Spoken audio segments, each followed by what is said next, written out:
Hello everyone. Today's video is all about one of the most powerful ad campaigns of all time, the revolutionary Just Do It campaign by the largest sportswear manufacturer in the world, Nike.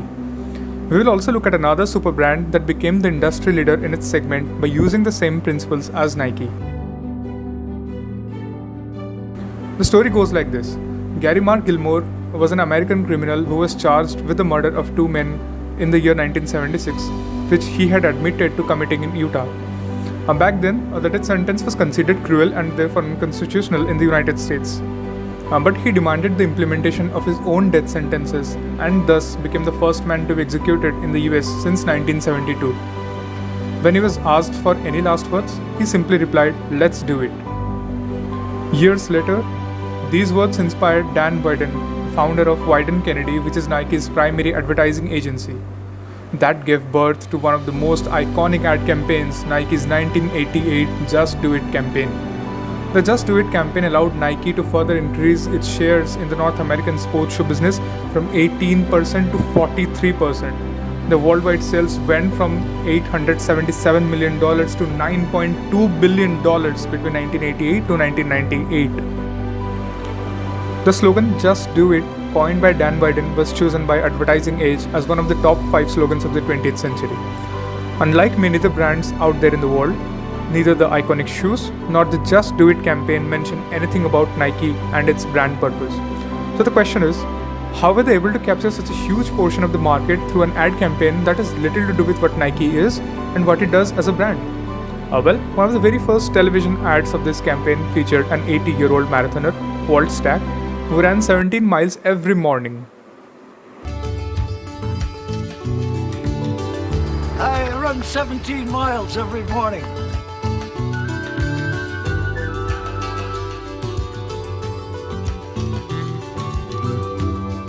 People ask me how I keep my teeth from chattering in the wintertime.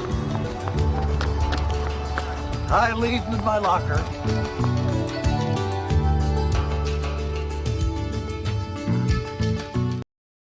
Stories like this invoke an emotional response in viewers and lead them to ask, if they can do it, why can't I? Now, how do these great brands strike an emotional chord with the customers? Dennis Lee Yuan's book, What Great Brands Do, suggests that it can be done through empathic research. Now, what is empathic research and how is it done?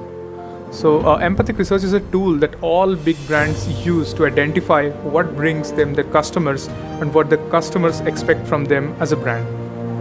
Brands try to see things from the customer's point of view and ask themselves questions like, how do you feel after using this product?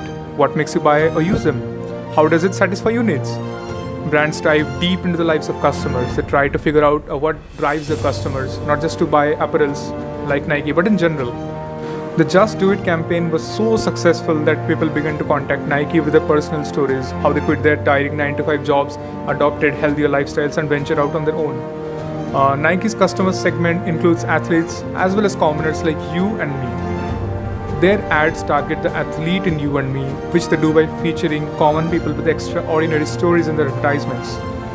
Each of their ads asks one simple question: if they can do it, why can't you? Here's one of the ads. There are no grand celebrations here. No speeches, no bright lights. But there are great athletes. Somehow we've come to believe that greatness is reserved for the chosen few, for the superstars. The truth is, greatness is for all of us. This is not about lowering expectations. It's about raising them for every last one of us. Because greatness is not in one special place. And it is not in one special person. Greatness is wherever somebody is trying to find it.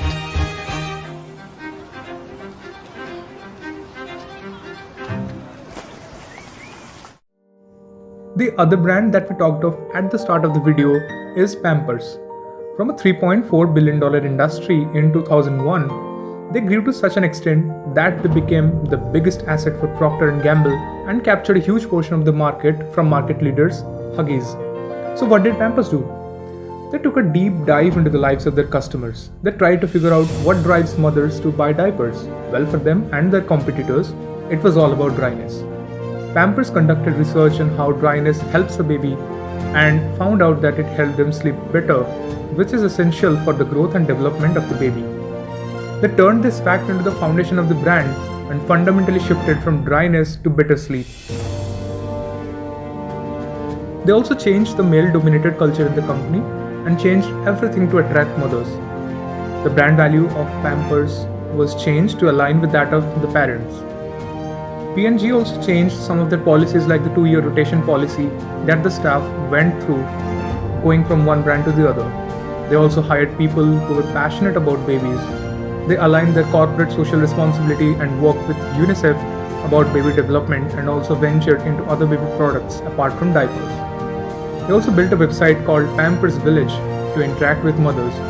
They rebuilt their brand and developed it around their customers.